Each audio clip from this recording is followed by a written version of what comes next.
नमस्कार दोस्तों, जय हिंद, जय भारत, वंदे मातरम। सभी भाइयों को राम राम, प्यारे मित्रों को सलाम। आइए दोस्तों,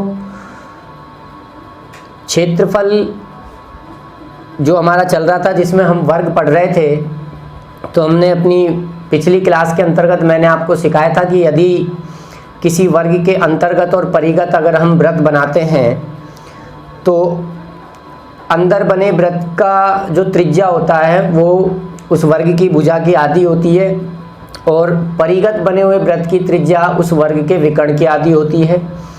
और हमने इनकी वृत्तों की त्रिज्याओं का अनुपात 1/√2 निकाला, क्षेत्रफलों का अनुपात 1/2 निकाला। साथ ही साथ हमने उन दोनों वृत्तों के मध्य बने हुए चंद्राकार भाग का भी क्षेत्रफल निकाल लिया था, 11/14 गुणा वर्ग की भुजा का स्क्वायर। और साथ ही साथ हमने अंतर्गत वृत्त, वर्ग और परिगत वृत्त के क्षेत्रफलों का अनुपात भी 11/14/22 निकाल लिया था। आगे बढ़ते हैं, देखते हैं कि आज हमें इस कहानी में क्या पढ़ना है। ध्यानपूर्वक आप चीज़ों को समझना, और बहुत आसान चीज़ें हैं, ध्यान से सुनना। देखिए, मैं समान आकार के 4 वृत्त लेता हूं। थोड़ा इधर ले लेता हूं मैं, ना इधर, इससे आगे इधर देखिए, मैंने समान आकार के 4 वृत्त लिए। एक वृत्त मैंने ये लिया, एक वृत्त मैंने ये लिया, एक वृत्त मैंने ये लिया और एक वृत्त मैंने ये लिया। समान आकार के मैंने 4 वृत्त लिए। चारों का आकार समान है, मतलब चारों की त्रिज्या बराबर है। और मैंने इनको इस प्रकार से रखा कि प्रत्येक वृत्त जो है अन्य 2 वृत्तों को टच करता है, स्पर्श करता है। ये वाला वृत्त दोनों को टच कर रहा है, ये वाला इन दोनों को टच कर रहा है, ये वाला इन दोनों को टच कर रहा है, ये वाला इन दोनों को टच कर रहा है। तो प्रत्येक वृत्त अन्य 2 वृत्तों को क्या कर रहा है दोस्तों? स्पर्श कर रहा है।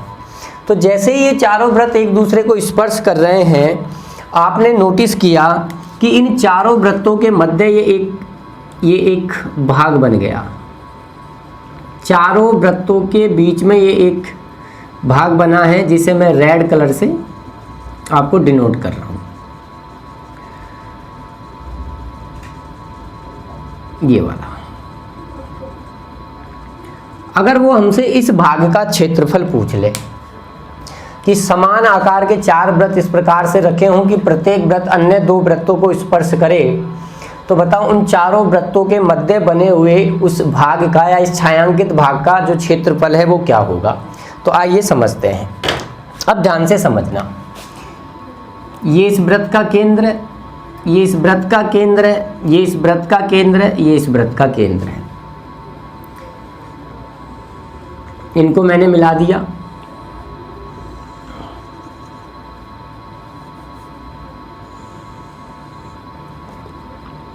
इस प्रकार से मैंने मिला दिया, मैंने चारों वृत्तों के केंद्रों को मिला दिया। ये इस वृत्त की त्रिज्या है, वो मैंने मान ली r। ये इस वृत्त की त्रिज्या है, सारे वृत्त समान हैं, इसका मतलब इनकी त्रिज्याएं बराबर हैं। तो ये भी r होगी, ये भी r होगी, ये भी r होगी, ये भी r है, ये भी r है और ये भी r है। तो आप एक चीज़ नोटिस कर रहे हो कि जैसे ही मैं इन चारों वृत्तों के केंद्रों को मिला रहा हूँ, तो इनके मिलाने से एक स्क्वायर बन रहा है, एक वर्ग बन रहा है। ध्यान रखना, अगर समान आकार के 4 वृत्त इस प्रकार से रखे हों कि उन चारों वृत्त इस प्रकार से रखे हों कि प्रत्येक वृत्त अन्य 2 को टच करे, स्पर्श करे, तो इन चारों वृत्तों के केंद्रों को मिलाने से हमेशा एक वर्ग बनता है। जो चीज़ें मैं बोल रहा हूँ नोट बनाते हुए अपनी कॉपी में लिखते चलना। समान आकार के यदि 4 वृत्त इस प्रकार से रखे हों कि प्रत्येक वृत्त अन्य 2 वृत्तों को स्पर्श करे, तो उन चारों वृत्तों के केंद्रों को मिलाने से जो बनने वाली आकृति है वो वर्ग होती है। ये एक वर्ग बनता है। तो ये 90 डिग्री होगा, ये भी 90 डिग्री होगा, ये भी 90 डिग्री होगा और ये भी आपका एंगल 90 डिग्री होगा। अब मुझे तो इस छायांकित भाग का क्षेत्रफल निकालना है।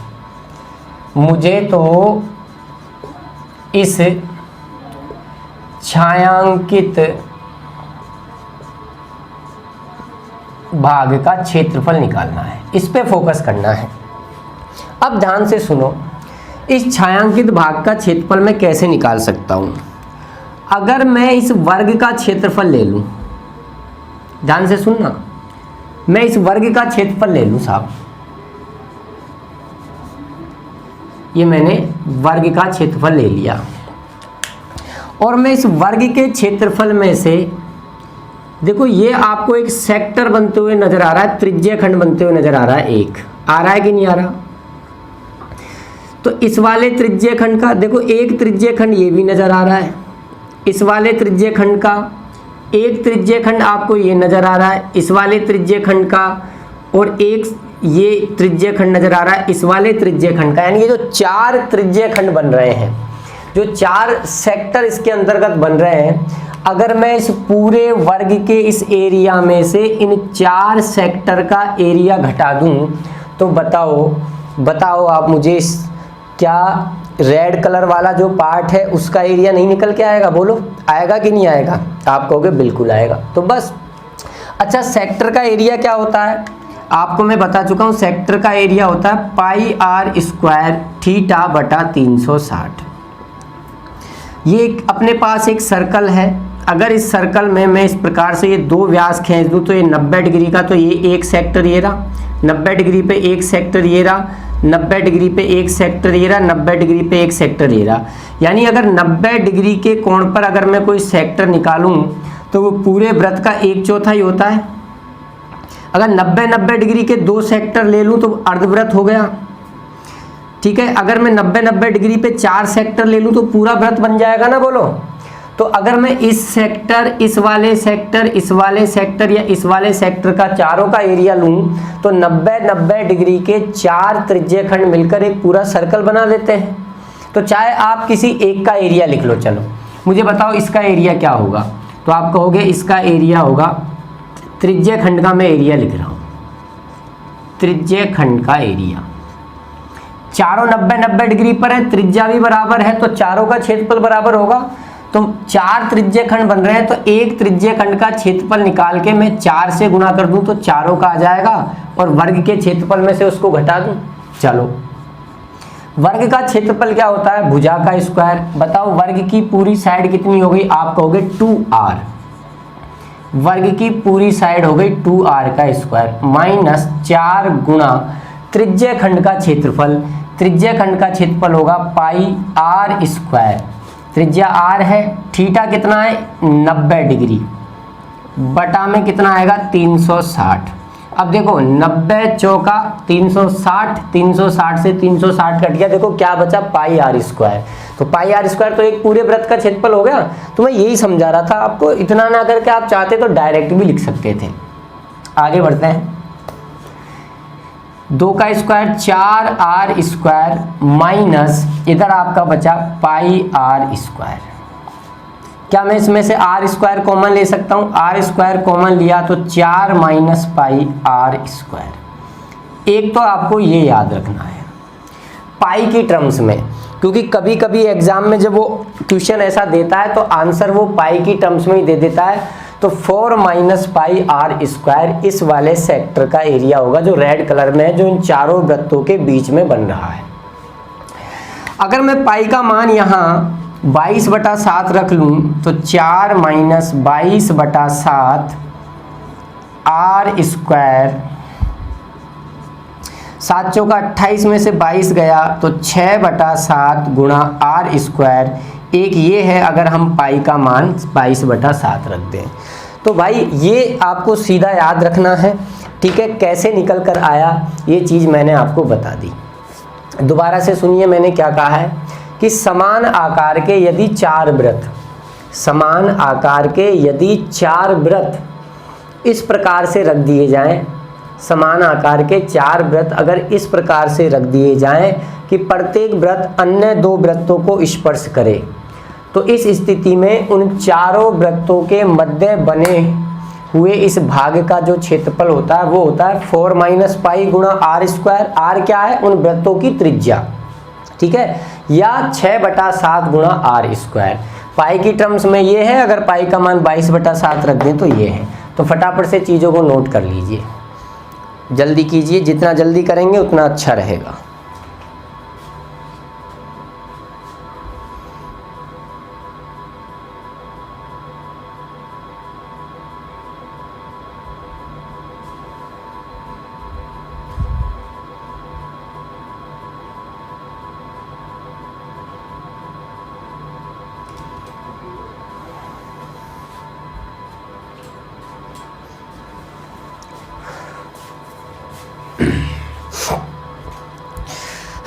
तो आइए आगे बढ़ते हैं इसमें, और क्या इसके अंतर्गत वो हमसे और पूछ सकता है, ध्यान से समझना, ध्यान पूर्वक समझना।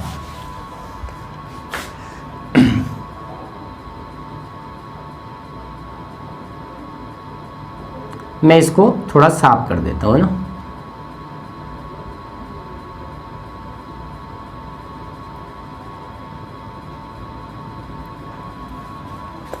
ध्यान दीजिएगा, अगर ये समान आकार के 4 वृत्त हमने इस प्रकार से रख दिए कि प्रत्येक वृत्त अन्य 2 वृत्तों को स्पर्श करे, तो इस बीच में, इन चारों वृत्तों के बीच में बने हुए भाग का क्षेत्रफल तो हमने अभी आपको बता दिया। लेकिन कभी कभी वो हमसे ये भी पूछ सकता है कि अगर इन चारों वृत्तों के बीच में इस जगह में मैं एक छोटा सर्कल बना लूं, एक छोटा वृत्त बना लूं, दिख तो रहा होगा ना आप सभी को। इनके बीच में मैं एक छोटा क्या बना लूं, वृत्त बना लूं,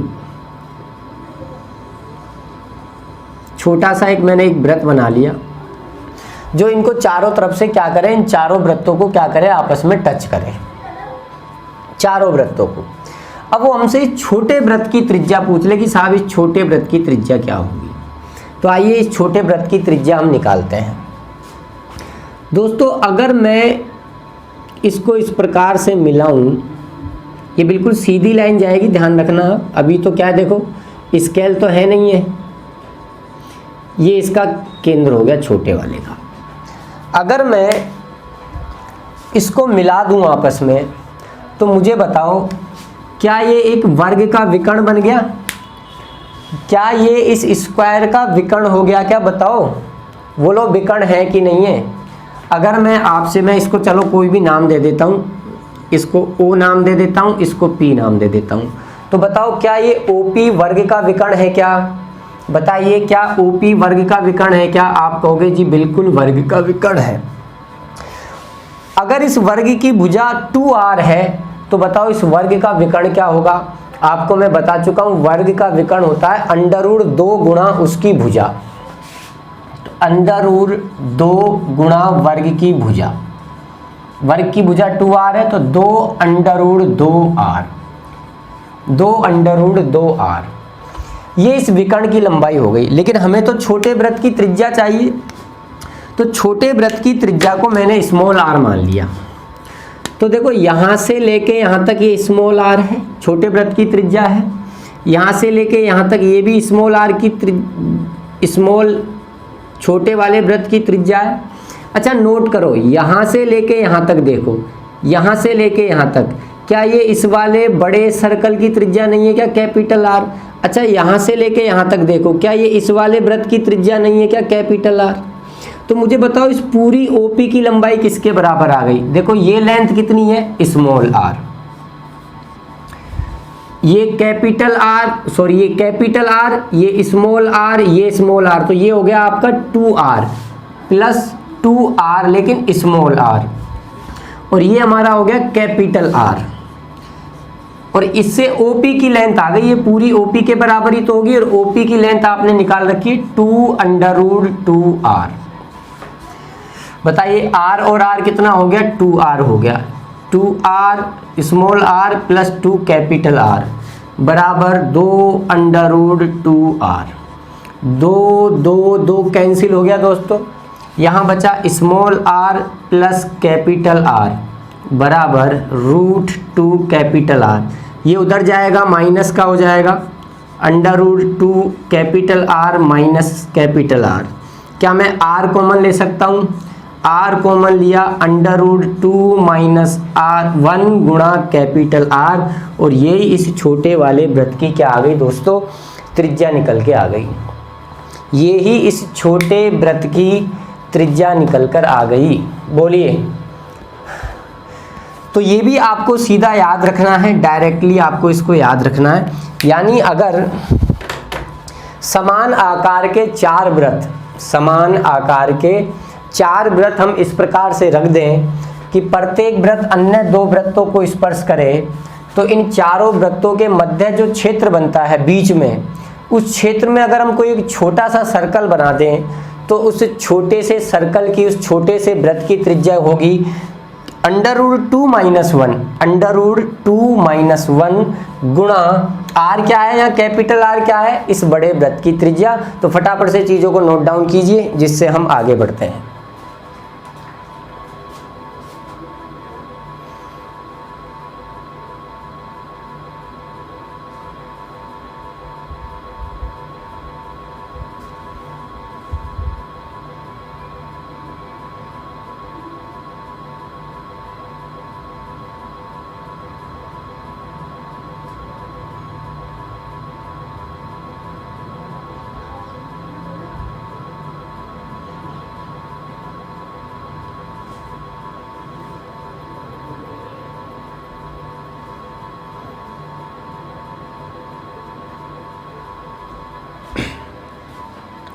चलिए आगे बढ़ते हैं। अब देखते हैं कि वो हमसे इसके ऊपर किस प्रकार से क्वेश्चन बना सकता है। ठीक है, जैसे मान लो एक क्वेश्चन हमारे एग्जाम में आया हुआ है, मैं उसी क्वेश्चन पर बात करता हूँ। क्या है क्वेश्चन, नोट करना।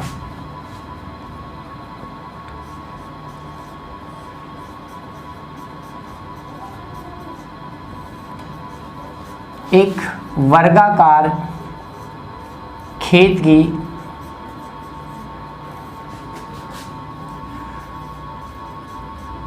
प्रत्येक भुजा 14 मीटर है।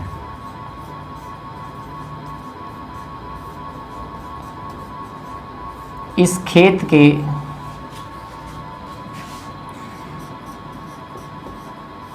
चारों कोनों पर 7 मीटर लंबी रस्सी से 4 गाय बांधी गई हैं।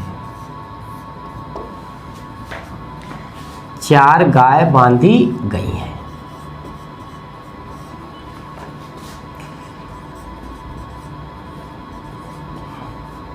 खेत के उस भाग का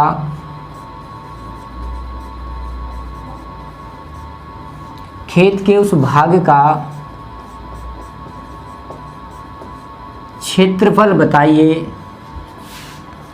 जहां गाय घास नहीं चर सकती।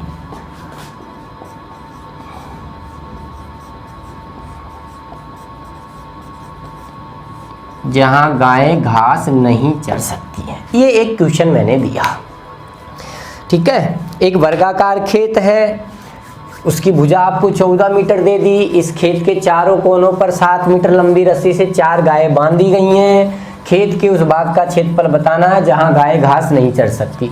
अब सवाल बड़ा अजीब लग रहा है, लेकिन है कुछ भी नहीं। हम इस सवाल को देखते ही उड़ा सकते हैं। ये हो जाएगा 6/7 गुणा 7 का स्क्वायर, 7 से 7 आपका कट गया, 7 का 42 वर्ग मीटर एरिया में गाय घास नहीं चर सकती। देखिए 5 सेकंड में मैंने सवाल को कर दिया। अब आप इसको समझ लीजिए, कहना क्या चाह रहा है। वो कह रहा है एक वर्गाकार खेत है, ये लो साहब, ये एक हमारा वर्गाकार खेत हो गया। ठीक है, उसकी प्रत्येक भुजा 14 मीटर है। ये भी 14 मीटर है, ये भी 14 मीटर है, ये भी 14 मीटर है, ये भी 14 मीटर है। इस कोने पर एक गाय बांधी, इस कोने पर एक गाय बांधी, इस कोने पर एक गाय बांधी, इस कोने पर एक गाय बांधी। 7 मीटर लंबी रस्सी से। अब देखो ये पूरी भुजा 14 है तो 7 मीटर तो आधा होगा, 7 मीटर तो आधा होगा, 7 मीटर तो आधा होगा, मध्य बिंदु होगा ना भुजा का। अब आप सभी जानते हैं कि अगर किसी खूंटे वगैरह से अगर हम कोई रस्सी से अगर हम कोई जानवर बांधे, मान लो इतनी लंबी रस्सी से हमने कोई जानवर बांध दिया, वो इस रस्सी को टाइट करे और इसके चारों ओर चक्कर लगाए, तो आप सभी जानते हैं वो एक किसका निर्माण करेगा, कौन से पथ का निर्माण करेगा, वो एक वृत्त का निर्माण करेगा। तो अगर इस कोने पर 7 मीटर लंबी रस्सी से 7 मीटर लंबी रस्सी से अगर कोई गाय बंधी हुई है 7 मीटर लंबी रस्सी से और वो इसके चारों ओर चक्कर लगाए, तो आप सभी जानते हैं वो एक सर्कल का निर्माण करेगी इस प्रकार से। ऐसे इस कोने पर अगर 7 मीटर लंबी रस्सी से कोई गाय बंधी हुई है तो वो इस प्रकार से सर्कल का निर्माण करेगी। इस कोने पर भी 7 मीटर लंबी रस्सी से अगर कोई गाय बंधी हुई है तो वो चारों तरफ चक्कर लगाए तो इस प्रकार से एक सर्कल का निर्माण करेगी। इस पे जो गाय बंधी हुई है अगर वो चारों तरफ चक्कर लगाए तो वो इस प्रकार एक सर्कल का निर्माण करेगी कि नहीं करेगी। तो वो गाय अगर चक्कर लगाए तो हमें तो अपने खेत की बात करनी है, हमें तो इसकी तो बात ही नहीं करनी। दूसरे के खेत में जाओगे तो लठ बच जाएंगे ना, लड़ाई हो जाएगी। तो मैं इस वाले को तो हटा देता हूँ क्योंकि ये तो हमारे अधिकार क्षेत्र में ही नहीं है, दूसरे के खेत में तो हमें चरानी ही नहीं है, ठीक है। लेकिन मान लो कि 4 है तो व्रती और ये वो एरिया है खेत का जिसमें ये गाय घास नहीं चर सकती हैं, बताओ। और ये 7-7 मीटर हो ही गई। तो यार मुझे एक चीज़ बताओ, अभी वही तो बात थी, अगर मैं इनको यूँ पूरा बढ़ा के व्रत बना दूँ मान लो, तो ये वही तो चीज़ है अभी जो मैंने बताया, समान आकार के 4 व्रत इस प्रकार से रखे हों कि प्रत्येक व्रत अन्य 2 व्रतों को टच करे, तो उनके मध्य बने हुए इस भाग का क्षेत्रफल, यही तो वो भाग है जिसमें गाय घास नहीं चर सकती। और ये आपको अभी बताया था 6/7 गुणा r²। r क्या थी? वृत्त की त्रिज्या। तो बताओ इस वृत्त की त्रिज्या क्या हो रही है? रस्सी की लंबाई तो है 7, तो r² मतलब हो गया 7 का स्क्वायर यानी 7 गुणा 7, 7 से 7 कट गया, 7×6 = 42 मीटर स्क्वायर एरिया में ये चारों गाय घास नहीं चर सकती। तो कितना आसान था, उम्मीद करता हूँ समझ में आया होगा। फटाफट से चीज़ों को नोट कर लीजिए।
तो आइए आगे बढ़ते हैं और देखते हैं कि वो हमसे इस पर किस प्रकार से क्वेश्चन पूछ सकता है।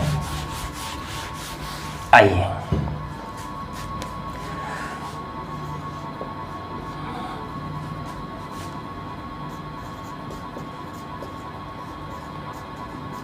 वो हमसे कहे दिए गए चित्र में प्रत्येक बाहरी वृत्त की त्रिज्या 7 सेंटीमीटर हो,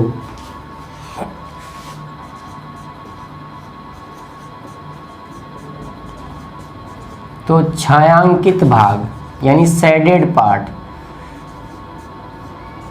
छायांकित भाग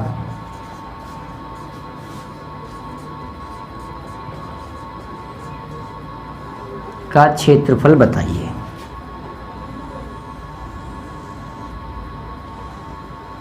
ये शेडेड पार्ट वाले क्वेश्चन बहुत आते हैं दोस्तों।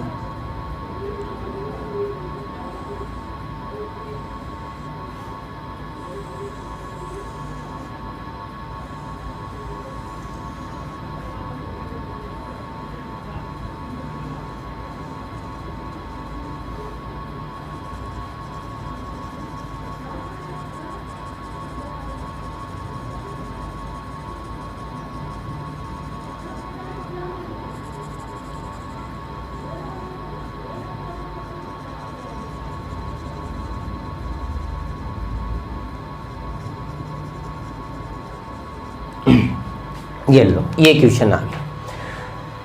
तो हमसे कहा है दिए गए चित्र में प्रत्येक बाहरी वृत्त की त्रिज्या 7 सेंटीमीटर है, यानी प्रत्येक इन बाहरी वृत्तों की त्रिज्या 7 सेंटीमीटर है। आपसे पूछा छायांकित भाग का क्षेत्रफल बताओ, यानी इस वाले, ये छायांकित कर रखा है ब्लैक कलर में, यानी इस यहाँ अंदर ये सर्कल बना रखा है, इस सर्कल का आपको एरिया बताना है। तो अभी तो बताया था, इस सर्कल का एरिया आप तभी बता सकते हो जब आप इसकी त्रिज्या निकाल दो।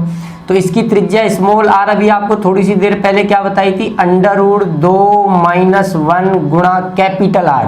कैपिटल आर क्या है, इन बड़े वृत्तों की त्रिज्या। बड़े वृत्त की त्रिज्या कितनी है, 7। ये लो साहब, ये त्रिज्या आ गई। अब त्रिज्या आ गई तो एरिया निकालने में किसका पेट दर्द करेगा, πr²। पाई का मान 22/7 r स्क्वायर, यानी √2 - 1 और 7 का स्क्वायर। तो 7 का स्क्वायर तो 49 हो गया, और √2 - 1 का स्क्वायर। तो 7 7 49 आपका ये कट गया, 22 7 आपका हो गया 154। √2 - 1 इसको खोल लो a - b के स्क्वायर से, तो √2 का स्क्वायर 2, 1 का स्क्वायर 1 - 2 √2, तो 154। 2 और 1 आपका हो गया 3 - 2 √2। अब आंसर ऑप्शन के ऊपर डिपेंड करता है कि वहाँ किस प्रकार से देता है, इसी टर्म्स में रख रखेगा तो ये हमारा आंसर आ जाएगा। ठीक है, कई बार वो पाई में भी दे देता है, तो पाई में दे देगा तो आपको पाई का मान 22/7 नहीं रखना है। तो बहुत आसान क्वेश्चन था, कोई बड़ी बात इसके अंतर्गत नहीं थी। फटाफट से चीज़ों को नोट कीजिए, आगे बढ़ते हैं।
चलिए आगे बढ़ते हैं, नेक्स्ट कंसेप्ट की ओर चलते हैं कि अगला कंसेप्ट क्या है।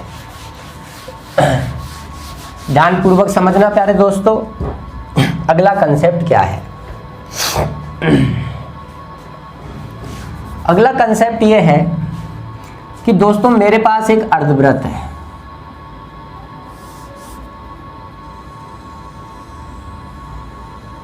ये तो पूरा वृत्त हो गया, ये इसका व्यास है, ये केंद्र हो गया, इसे मैं हटा दूं तो ये मेरे पास एक अर्धवृत्त हो गया।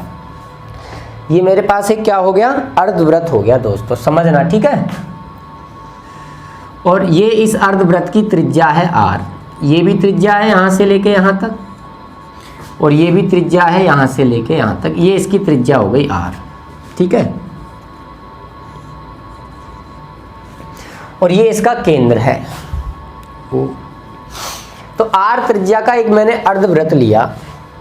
अब मैं इस अर्धवृत्त के अंदर, अब मैं इस अर्धवृत्त के अंदर एक वर्ग बनाता हूं बड़े से बड़े आकार का। तो जब इस अर्धवृत्त के अंदर हम एक बड़े से बड़े आकार का वर्ग बनाएंगे तो वो कुछ इस प्रकार से बनेगा।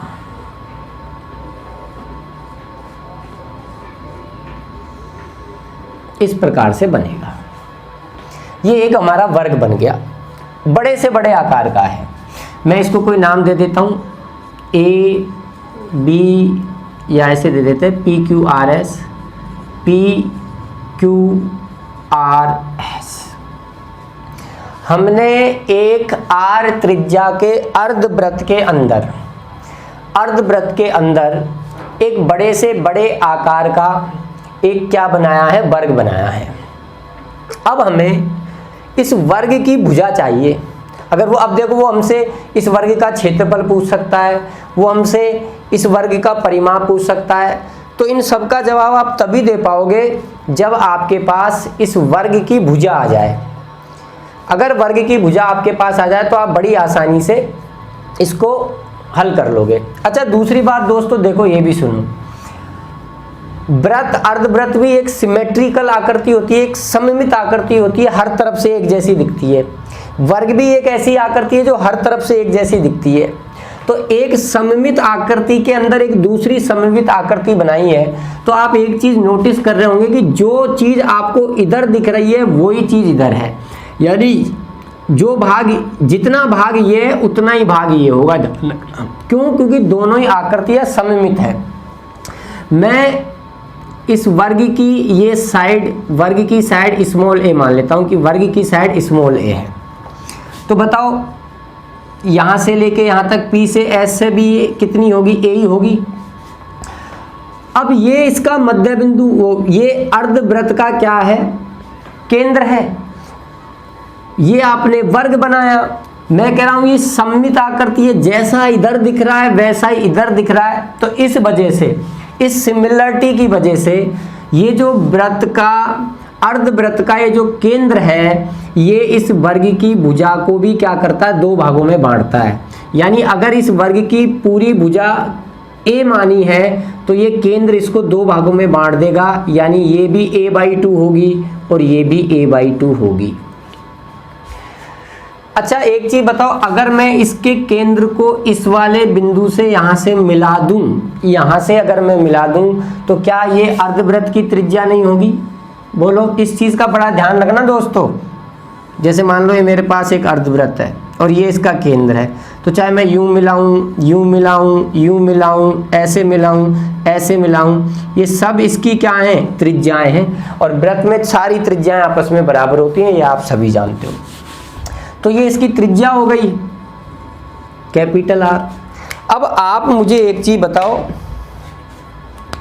अब आप इस वाले ट्रायंगल को देखो, इसको मैं इस त्रिभुज को यहां बाहर निकाल के पटक देता हूं। ये ट्रायंगल आपके सामने एक बन रहा है, ये O है, ये R है और ये S है, ठीक है।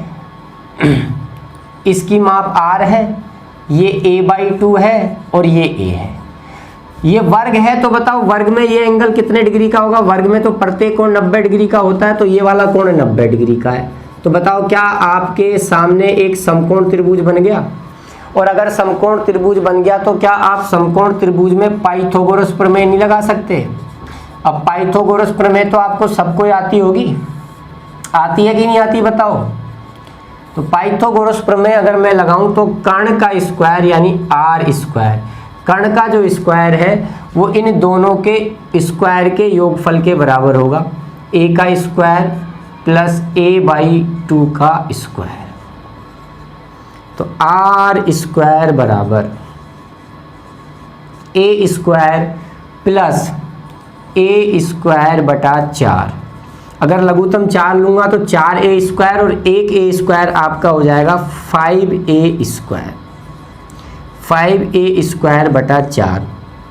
तो यहाँ से अगर मैं a² निकालूं तो a² बराबर आ गया, a² निकालना है तो 4 उधर चला जाएगा, 4/5 हो जाएगा। a² बराबर हो गया 4/5 r²।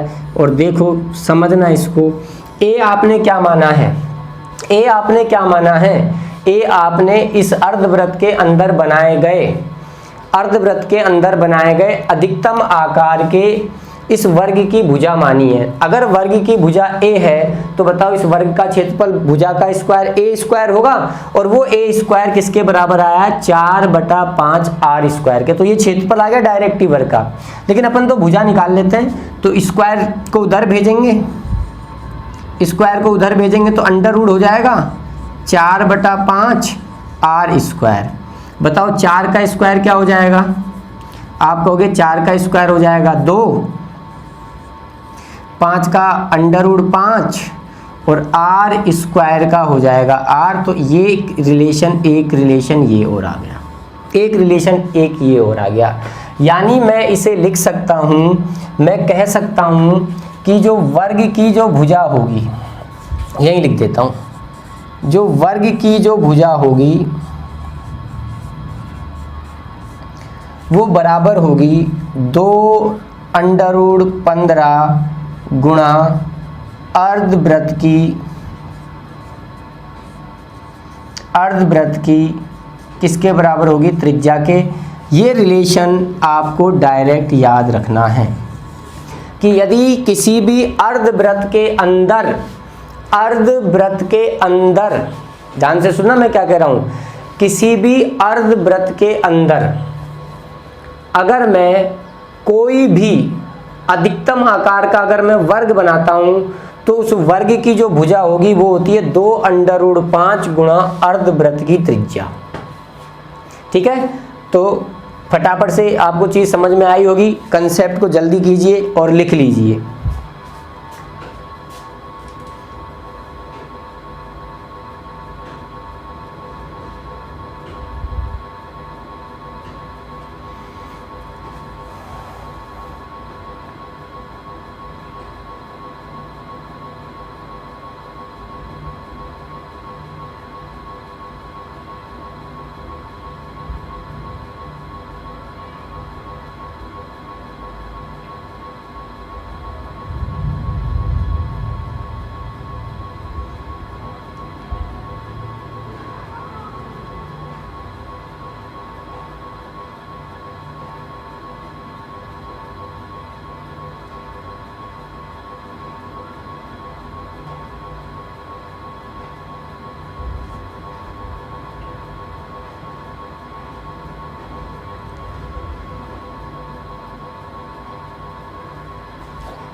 आइए अब वो इसी कंसेप्ट पर हमसे कई प्रकार के क्वेश्चन पूछ सकता है।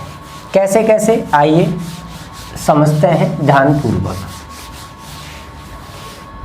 मान लो वो हमसे सीधा एक क्वेश्चन करे, बिल्कुल सीधा सा क्वेश्चन, कि यदि किसी सेमी सर्कल मतलब अर्धवृत्त, यदि किसी अर्धवृत्त के अंदर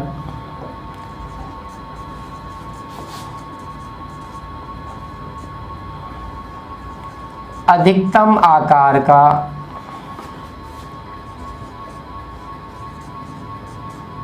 वर्ग बनाया जाए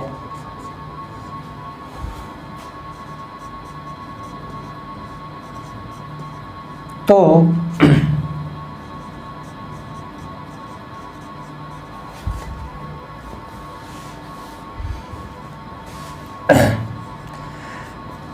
इनके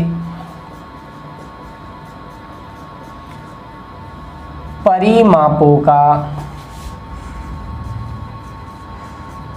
अनुपात बताइए। इनके परिमापों का अनुपात बताइए। एक सिंपल सा क्वेश्चन दिया कि भाई कोई अर्धवृत्त है, उस अर्धवृत्त के अंदर हमने अधिकतम आकार का एक वर्ग बनाया है, तो इनके परिमापों का अनुपात बता दो। तो अभी देखो, अब मैं कोई डायग्राम वायग्राम नहीं बढ़ाऊंगा क्योंकि अभी जस्ट आपके सामने था। मैंने मान लिया कि हमारे अर्धवृत्त की त्रिज्या r है, ठीक है, और मैंने मान लिया हमारे वर्ग की भुजा जो है वो a है। तो अभी जस्ट आपको रिलेशन बताया था कि वर्ग की जो भुजा होगी a वो होती है 2√5 गुणा अर्धवृत्त की त्रिज्या r के। बोलो, अगर मैं r को इधर ले आऊं तो बताओ a/r, a बटा r बराबर हो गया 2√5, यानी वर्ग की भुजा 2 है और अर्धवृत्त की त्रिज्या √5 है। वर्ग की भुजा 2 है तो त्रिज्या जो है √5 है। अब हमसे इनके परिमापों का अनुपात पूछा है, ठीक है। तो बताइए अर्धवृत्त का परिमाप क्या होता है? अर्धवृत्त का परिमाप क्या होता है बताइए? तो अर्धवृत्त का परिमाप मैंने आपको लिखा है 36/7 गुणा त्रिज्या r। बताओ वर्ग का परिमाप क्या होता है? 4 गुणा भुजा, भुजा क्या है a, और इनके इन परिमापों का आपसे रेशो पूछा है। बोलिए क्या मैंने अर्धवृत्त का परिमाप नहीं लिखा है आपको? 36/7 गुणा r²। याद करो अर्धवृत्त का परिमाप मैंने लिखाया था πr + 2r। क्या हम r कॉमन ले सकते हैं? r कॉमन ले लिया, पाई का मान 22/7 + 2, r हमने कॉमन ले लिया। 7 दूनी 14, 22 और 14 36/7 गुणा r। तो ये हर चीज़ मैं लिखा चुका हूँ। वही बात है दोस्तों, गणित बहुत आसान है, लेकिन आपको गणित कठिन इसलिए लगती है क्योंकि आप चीज़ों को सिस्टमेटिक तरीके से और शुरुआत से प्रारंभिक दौर से नहीं पढ़ते। अब आज इस वीडियो को कुछ लोग जो पहली बार देख रहे होंगे तो उनको कहाँ समझ में आएगा। तो हम बार बार आपसे यही गुजारिश करते हैं कि आप हर चीज़ के हर चैप्टर को शुरू से देखो। बिल्कुल वीडियो पढ़ी है, यूँ तो है नहीं कि अभी मैं इसको पढ़ा रहा हूँ तो पढ़ाने के बाद ये वीडियो गायब हो जाएगी, पड़ी रहेगी यूट्यूब चैनल पर। आप तो अगर नए स्टूडेंट हो तो पहले पार्ट को देखो, दूसरे तीसरे चौथे को ऐसे चलो। डायरेक्ट आप इस पार्ट पे आओगे आपको नहीं समझ में आएगा। चलिए आगे बढ़ते हैं। तो 36/7, त्रिज्या कितनी है? √5, 4 गुणा भुजा कितनी है? 2। तो चलो 4 नामे कितना हो गया? 36। तो 9√5/7 रेशो 2। आप सभी जानते हो रेशो कभी भिन्न में नहीं होता। इस 7 को हटाना है, ये 7 उधर चला जाएगा और 7 2 से गुणा हो जाएगा। तो ये लो, ये रेशो आ गया 9√5/14। ये इनके परिमापों का रेशो आ गया। ठीक है, तो आसान चीज़ें हैं, कोई बड़ी बात इनके अंतर्गत नहीं है। आइए आगे बात करते हैं। अगर मैं यही क्वेश्चन आपसे इस प्रकार से पूछ लूं, परिमापों की जगह मैं आपसे इनके क्षेत्रफलों का अनुपात पूछ लूं, भाई क्षेत्रफलों का अनुपात बताओ। चलो क्षेत्रफलों का अनुपात बताओ, देखते हैं कितने लोगों का जवाब आता है। जहां भी बैठे हो, ठीक है, खुद करो इस क्वेश्चन को और आंसर कमेंट बॉक्स में लिखकर बताओ। देखते हैं कितने लोग इसका जवाब दे पाते हैं। अर्धवृत्त के अंदर अधिकतम आकार का वर्ग बनाया है, तो आपसे पूछा है इनके क्षेत्रफलों का आप अनुपात बताओ। इनके क्षेत्रफलों का आपको अनुपात बताना है। आइए कितने लोग सही जवाब दे पाते हैं।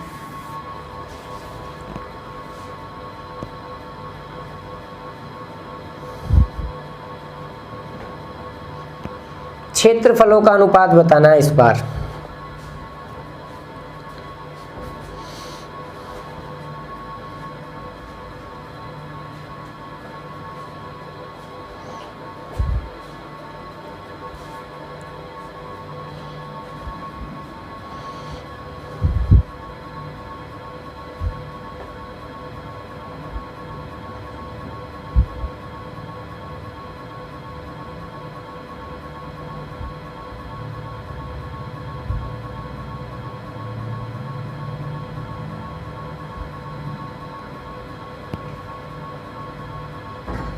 बताइए बताइए दोस्तों, जल्दी करो। तो आइए देखिए, तो अर्धवृत्त की त्रिज्या r मान ली, वर्ग की भुजा a मान ली। तो अभी रिलेशन बताया है, अर्धवृत्त के अंदर अगर हम अधिकतम आकार का वर्ग बनाएं तो अर्धवृत्त की जो वर्ग की जो भुजा होती है वो होती है 2√5 गुणा अर्धवृत्त की त्रिज्या। तो a/r यहाँ से आ गया आपका 2√5। बोलो कोई दिक्कत यहाँ तक? तो भुजा हो गई 2 तो त्रिज्या हो गई √5। तो त्रिज्या और भुजा का ये रेशो आ गया। आपसे इनके क्षेत्रफलों का रेशो पूछा है। बताइए अर्धवृत्त का क्षेत्रफल क्या होगा? 1/2 πr²। पाई का मान 22/7 आर स्क्वायर, त्रिज्या का स्क्वायर। वर्ग का क्षेत्रफल क्या होगा, आप कहोगे उसकी भुजा का स्क्वायर। तो 2 से ये आपका उठ गया 11 बार, तो 11/7 गुणा आर स्क्वायर। आर कितना है, √5, तो √5 का स्क्वायर करोगे तो 5 आएगा। ठीक है साहब। भुजा का स्क्वायर, भुजा कितनी है 2, 2 का स्क्वायर कितना आएगा 4, तो 55/7 रेशो 4, ये 7 उधर चला जाएगा तो 55:28, 55:28 जो है ये रेशो आ गया इनके क्षेत्रफलों का। अर्धवृत्त का क्षेत्रफल 55 है, तो उसके अंदर अधिकतम आकार का जो हम वर्ग बनाएंगे उसका क्षेत्रफल आपका 28 निकल कर आएगा। तो बहुत ही आसान चीज़ें हैं, कोई बड़ी बात इनमें नहीं है। जल्दी चीज़ों को नोट करते चलो, जल्दी से जल्दी।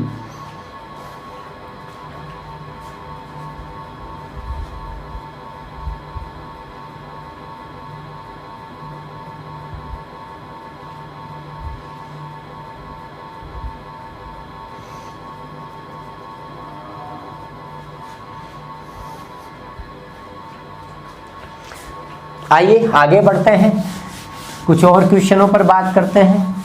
लाइट काफ़ी देर की गई हुई है, आ नहीं रही है, आंधी तूफान चल रहे हैं। आइए नेक्स्ट क्वेश्चन की बात करते हैं। अगर आपसे कहा जाए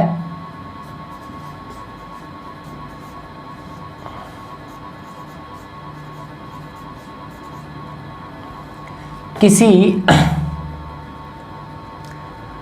अर्धवृत्त का परिमाप, किसी अर्धवृत्त का जो परिमाप है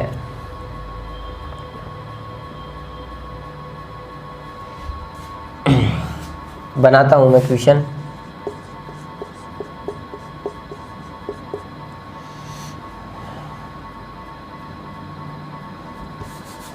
चलो त्रिज्या ले लो, किसी अर्धवृत्त की त्रिज्या 7√5 सेंटीमीटर है। इस अर्धवृत्त के अंदर या इस अर्धवृत्त के अंतर्गत बनाए गए वर्ग का अधिकतम क्षेत्रफल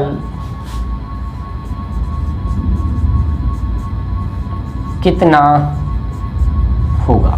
ये क्वेश्चन मैंने दिया कि भाई कोई अर्धवृत्त है, उसकी त्रिज्या 7√5 सेंटीमीटर है, तो इस अर्धवृत्त के अंतर्गत बनाए गए वर्ग का अधिकतम क्षेत्रफल आपको बताना है।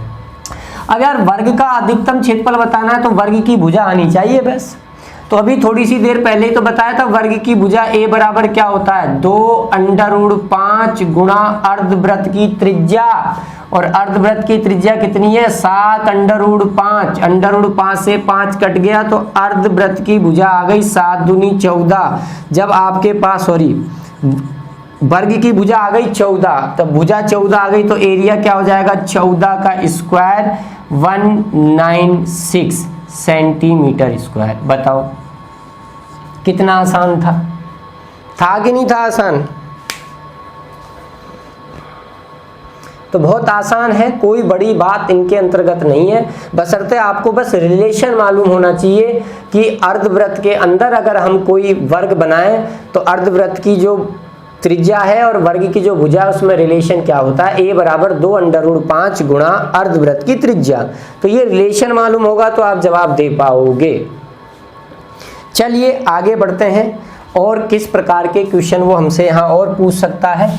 जब टाइप छिड़ी गया है तो चीज़ों को समझ लेते हैं।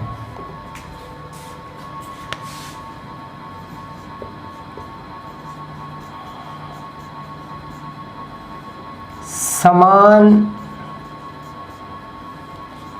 त्रिज्या वाले वृत्त और अर्धवृत्त, समान त्रिज्या वाले वृत्त और अर्धवृत्त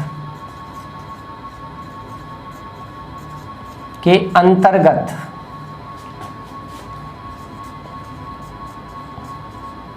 बनाए गए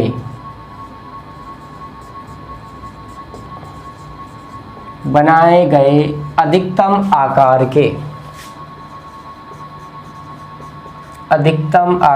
के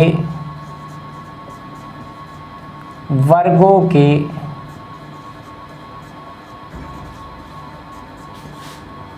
क्षेत्रफलों का अनुपात बताइए। और ये गजब का क्वेश्चन है, इंपॉर्टेंट क्वेश्चन है, एग्जाम में हमारे में आ सकता है कि समान त्रिज्या वाला एक तो वृत्त है, समान त्रिज्या वाले एक तो वृत्त है और एक अर्धवृत्त है, दोनों की त्रिज्या बराबर है और उन दोनों के अंतर्गत आपने वर्ग बनाए हैं। वृत्त में भी आपने वर्ग बनाया है और अर्धवृत्त में भी आपने वर्ग बनाया है, अधिकतम आकार के वर्ग बनाए, दोनों वर्गों के क्षेत्रफलों का अनुपात बताना है। कहने का मतलब यह है कि आपके पास एक तो वृत्त है पूरा,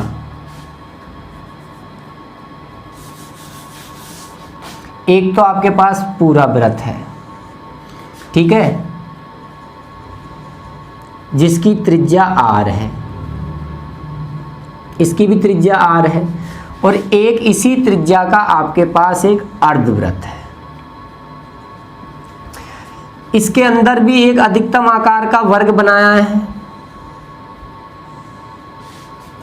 और इसके अंदर भी आपने एक अधिकतम आकार का वर्ग बनाया है। इसकी त्रिज्या भी r है और इसकी त्रिज्या भी r है, दोनों की त्रिज्या समान है, ठीक है। मैं ऊपर लिख देता हूं, ठीक है। अब मुझे एक चीज बताओ, मैं आपको बता चुका हूं कि यदि किसी वर्ग के चारों शीर्षों से गुजरते हुए कोई वृत्त बनाया जाए तो वृत्त की त्रिज्या में और विकर्ण में, वर्ग के विकर्ण में रिलेशन होता है।